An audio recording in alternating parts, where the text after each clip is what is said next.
श्रीगुरुभ्यो नमः। शुक्लांबरधरं विष्णुं शशिवर्णं चतुर्भुजं प्रसन्नवदनं ध्यायेत् सर्वविघ्नोपशान्तये। ज्ञानानन्दमयं देवं निर्मलस्फटिकाकृतिम् आधारं सर्वविद्यानां हयग्रीवमुपास्महे। श्रीलक्ष्मीवल्लभारम्भां विघ्नो मुनिमध्यमाम् अस्मदाचार्यपर्यन्तां वन्दे गुरुपरम्पराम्। व्यासाय विष्णुरूपाय व्यासरूपाय विष्णवे नमो वै ब्रह्मनिधये वासिष्ठाय नमो नमः। डप्पू श्रीनु डिवोशनल వీక్షకులకు నమస్సుమాంజలి. వ్యాస మహర్షి రచనల్లో అష్టాదశ పురాణాలు, అనేక రకమైనటువంటి ఉపనిషత్తులు, వేదాంగ తత్వాలు ఇవన్నీ కూడా వ్యాస మహర్షి భగవంతుడి గురించి తెలియజేస్తూ భాగవత కథలు చెబుతూ అనేక రకమైన భక్తి జ్ఞాన వైరాగ్యాలని మనకి ప్రసాదించాడు వ్యాస మహర్షి. ఈ భక్తి జ్ఞాన వైరాగ్యాల చేత మనిషి ఎట్లా ఉద్ధరింపబడాలి, ఏ జ్ఞానం చేత మనిషి ఉన్నత స్థానానికి వెళ్తాడు, వీడి జీవితంలో ఏ విధమైనటువంటి మార్పుల ద్వారా వారి జీవితం పండి తద్వారా మోక్షం అనేటువంటి గట్టుకు చేరగలుగుతాడు, ఎప్పుడు జ్ఞాన వైరాగ్యాలు పరిపుష్టి పొందుతాడు, ఈ సంసారం అనేటువంటి బాధల్లో పడి కొట్టుమిట్టాడుతూ పాంచభౌతికమైనటువంటి శరీరమే శాశ్వతం అనుకొని దీంట్లోనే ఆనందాన్ని పొందుతూ ఇదే నిత్యము మనకి శాశ్వతమైనటువంటి భ్రమలో పడుతున్నటువంటి మానవుడు పంచేంద్రియాలు చెబుతున్నటువంటి పనులన్నింటి కూడా మొగ్గు చూపుతూ అది చెప్పినట్టు విధంగా ఆడుతూ అవి చెప్పిన పనులు మనం చేస్తూ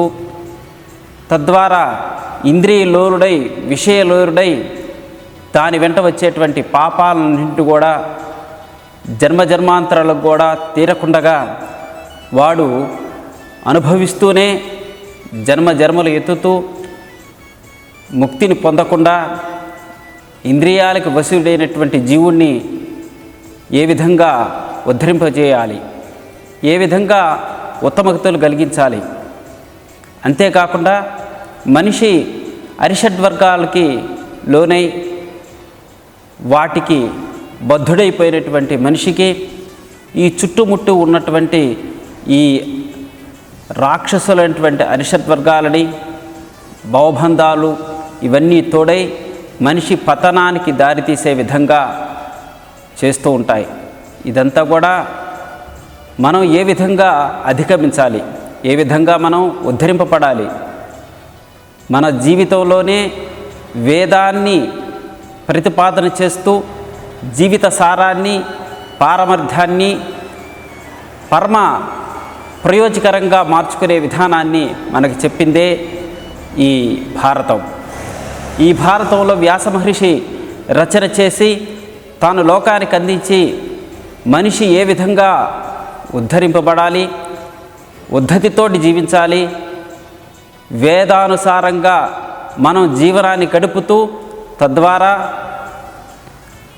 జీవితంలో పరమార్థాన్ని పరమాత్మ తత్వాన్ని ఎరింగి ఏ విధంగా మనిషి ఉన్నతి పొందుతూ వేద మార్గాన్ని అనుసరిస్తూ ధర్మార్థ కామ్య మోక్ష సాధనలో భగవంతుని చేరే విధంగా సాలోక్య సామీప్య సారూప్య సాహిత్య పదములైనటువంటి మోక్ష మార్గాలను అనుసరిస్తూ ఏ విధంగా మనం ప్రవర్తిస్తూ బుద్ధిని జ్ఞాన వీటన్నిటిని కూడా మనం దగ్గర ఉంచుకొని ఏ విధంగా ప్రవర్తించాలని చెప్తూ ఉన్నటువంటి విషయాలు చాలా మనకి భారతంలో కనపడతాయి. అందులో భారతంలో కనపడేటువంటి ప్రత్యక్ష దైవంగా మనకి కనపడేటువంటి స్వామి శ్రీకృష్ణ పరమాత్మ. శ్రీకృష్ణ పరమాత్మ ప్రతి ఒక్క విషయంలో కూడా ధర్మ మార్గాన్ని అనుసరించినటువంటి వారిని వెన్నుంటి కాపాడుతూ దుష్టులని ఎప్పటికప్పుడు కూడా శిక్షిస్తూ శిష్టుల్ని ఎప్పటికప్పుడు సంరక్షిస్తూ వారి వెంట ఉండి వారిని కర్తవ్యముఖులుగా చేస్తున్నటువంటి భగవానుడే పాండవులని పరిపాలన చేసి పాండవ బంధుగా పేరు తెచ్చుకున్న, కౌరవులు ఎప్పటికప్పుడు కూడా దుష్ట బుద్ధితోటి కలిగినటువంటి వారిని, చతుష్టయంగా ఉన్నటువంటి వారిని ఎప్పటికప్పుడు పాండవులని రక్షిస్తూ వారి నుండి తాను నమ్మినటువంటి భక్తులని తన వద్దకు చేర్చుకునే విధంగా చేసినటువంటి శ్రీకృష్ణ పరమాత్మ చేసిన హితబోధే గీతోపదేశం. ధర్మ మార్గాన్ని ఎప్పటికప్పుడు శ్రీకృష్ణ పరమాత్మ ఉపదేశం చేస్తూ ఉన్నా కూడా దుష్టత్వాన్ని అలవర్చుకుని వారు, ఎప్పటికప్పుడు క్రూర స్వభావాన్ని చేసేటువంటి వాడు, ప్రదర్శించేవాడు దుర్యోధనాది దుష్ట చతుష్టయం. అటువంటి వారి కలి ప్రభావం చేత కలి కల్మషాలని వారి యందు పుచ్చుకొని కలియుగంలో ఈ విధంగా ఉంటుంది అని ముందుగా నిదర్శన రూపంగా చెప్పబడినటువంటి వారే దుర్యోధన, దుశ్శాసన, శకుని, కర్ణాదులు వీళ్ళందరూ కూడా. అటువంటి వారిని నిదర్శనంగా చూపిస్తూ నరనారాయణ సంబంధాన్ని, కలియుగంలో నరులు ఏ విధంగా వర్తింపచేయాలా, ఎట్లా ప్రవర్తించాలా, పరమాత్మని పట్టుకొని ఉన్నత స్థానానికి ఏ విధంగా వెళ్ళాలా అని చెబుతూ శ్రీకృష్ణ పరమాత్మ నరనారాయణ సంబంధాన్ని మనకి ప్రకటితం చేస్తూ అర్జునుడైనటువంటి నరునికి పరమాత్మ శ్రీకృష్ణుడు ఉపదేశించిన సారమే గీతాసారం. ధర్మక్షేత్రమైనటువంటి కురుక్షేత్రం సంగ్రామం జరగకుండా ఉండాలని చెప్పేసి శ్రీకృష్ణ పరమాత్మ సంధికి వెళ్ళి అనేక విధాలైనటువంటి ప్రయత్నాలు చేసినా కానీ కౌరవులు ధర్మ మార్గాన్ని చెప్పినటువంటి శ్రీకృష్ణ మాటలను పెడచెవిన పెట్టారు. పెడచెవిన పెట్టినటువంటి కౌరవులకి, 5గురే ఉన్నటువంటి పాండవులకి జరిగినటువంటి యుద్ధమే కురుక్షేత్రం. ఈ కురుక్షేత్ర సంగ్రామాన్ని వర్ణిస్తూ మనకి ధృతరాష్ట్రుడికి చేసినటువంటి ఈ గీతనే సంజీవుడు స్వయంగా వ్యాస మహర్షి యొక్క వరం చేత సంజీవుడి చేత చెప్పించుకున్నాడు ఈ ధృతరాష్ట్రుడు ధర్మక్షేత్రమైనటువంటి కురుక్షేత్ర సంగ్రామాన్ని. అటువంటి కురుక్షేత్ర సంగ్రామంలో జరిగినటువంటి మహోన్నతమైనటువంటి విశేష మహత్యమే గీత. ఈ గీత 18 అధ్యాయాలతోటి 700 శ్లోకాలతోటి ఈ గీతని శ్రీకృష్ణ పరమాత్మ నోటి నుండి అమృతతుల్యమైనటువంటి చక్కనైనటువంటి శ్లోకాలతోటి అనేక రకమైనటువంటి ఉపనిషత్తుల సారాన్ని అర్జునుడిటువంటి శిష్యునికి ప్రబోధ చేసిందే ఈ గీత. గీత మానవాళి అందరికీ కూడా చక్కని రుజుమార్గంలో ప్రయాణం చేసి శోకం నుండి, మోహం నుండి, లోభం నుండి, మదం నుండి, మాశ్చర్యం నుండి, వీటన్నిటి నుండి విడువబడి సాలోక్య, సామీప్య, సారూప్య, సాయుధ్యాల్ని పొందే విధంగా ఆయా మార్గాలను అనుసరిస్తూ చేసేటువంటి ఉపదేశానుసారమే గీతాసారం. ఇది విన్నటువంటి అర్జునుడు ఇవన్నింటినీ కూడా మోహం నుండి విడువబడి తాను కర్తవ్యముఖుడై యుద్ధం చేసి ఆత్మ శాశ్వతంగా ఉండేది, శరీరం శాశ్వతం కాదు, ఆత్మకు చావు లేదు, శరీరము అశాశ్వతమైనటువంటిది, ఆత్మ వేరొక జన్మ ఎత్తవలసిందే అని గీతోపదేశంలో చెప్పబడినట్టుగా ఆత్మతోటే ఆత్మజ్ఞానాన్ని పొందినటువంటి వాడు మోక్షానికి అర్హుడవుతాడు అని గీత చక్కగా స్పష్టంగా చెప్పబడింది. అదేవిధంగా గీతలో మనం ఏ ఆహారాన్ని తీసుకుంటే ఏ రకమైనటువంటి తత్వాలు మనకి ఉత్పన్నమవుతాయి, ఆహార నియమాలను, అదేవిధంగా ఈ గీతలో ఎవరు ఆశ్రమానుసారంగా ఏ విధంగా వారు జీవిస్తే ఆ ఆశ్రమాలకి వారు చేసినటువంటి తద్వారా ఆ ఆశ్రమాలకి చక్కనైనటువంటి తేజస్సు వస్తుంది, దానికి న్యాయం చేకూర్చినటువంటి వారు అవుతారు. సన్యాసాశ్రమాన్ని గురించి, సన్యాసులు ఏ విధంగా జీవించాలనేటువంటి ప్రతిపాదన చేసింది గీతే. అదేవిధంగా సాంసారిక సుఖాల్లో ఉంటూ, సంసారంలో ఉంటూ రాజయోగ మార్గాన్ని అనుసరిస్తూ తద్వారా మోక్ష సాధన వైపు మొగ్గు చూపుతూ ఉండేటువంటి మోక్ష సాధనగా చెప్పబడింది గీతే. అదేవిధంగా ఈ కర్మయోగాన్ని గురించి చెప్పింది గీతే. ఈ జీవన విధానాన్ని మానవుని యొక్క ఏ తత్వాలకి ఏ విధంగా అనుసరించబడినటువంటి మార్గాలన్నింటినీ కూడా ప్రతిపాదన చేస్తూ ప్రతి ఒక్క వర్గానికి కూడా రుజు మార్గాన్ని చూపినది గీతే. ఈ గీత మనందరి పాలిట తలరాతలు మార్చేటువంటి సద్గతి బోధగా మనం చెప్పుకోవాలి. ఇటువంటి గీత శ్రీకృష్ణ పరమాత్మ అమృతాన్ని అందించేటువంటి గోవుగాను, అర్జునుడు లేగదూడగాను గీతామృత సారాన్ని, ఉపనిషత్ సారాన్ని అందిస్తూ సాగేటువంటి ప్రబోధ మార్గమే గీతగా మనం చక్కగా చెప్పుకుంటున్నాం. గీతను అనేక మంది వేద ఋషుల మార్గాన్ని అనుసరిస్తూ గురు పరంపరగా అనేక ఆశ్రమాల్లో అనేకమైనటువంటి శిష్యుల ద్వారా ప్రచారం చేయబడింది, ప్రచురింపబడినవి, ప్రవచనాలు జరిగింపబడినవి.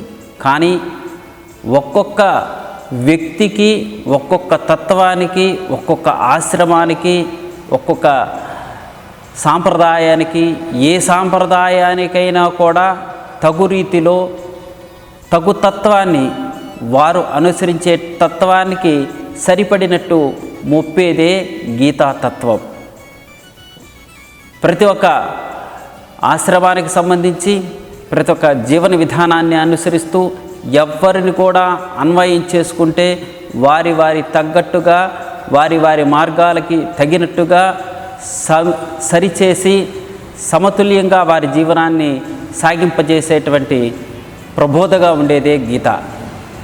ఈ గీతా సారాన్ని ఆస్వాదించటం, గీతను చదవటం, గీతను ఎవరైతే వింటారో వారు మోక్షానికి అర్హులని శ్రీకృష్ణ పరమాత్మ తాను చెప్పబడ్డాడు. శ్రీకృష్ణ పరమాత్మచే ఉపదేశించబడినటువంటి ఈ గీత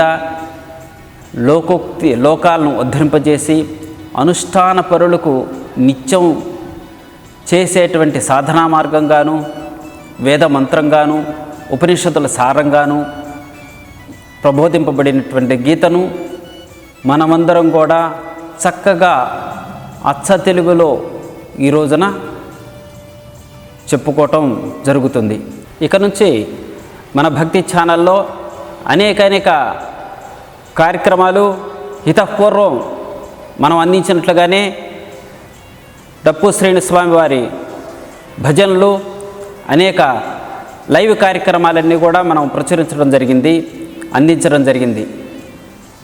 అంతేకాకుండా మనం భాగవతం, అనేక భక్తి మార్గాలు అనుసరిస్తూ అనేక గొప్పదైనటువంటి విశేష కథనాలు, భక్తుల యొక్క కథనాలు ఈ కార్యక్రమంలో భక్తి సాంప్రదాయాన్ని అనుసరిస్తూ అనేకమైనటువంటి కార్యక్రమాలు మనం చేయటం జరిగింది.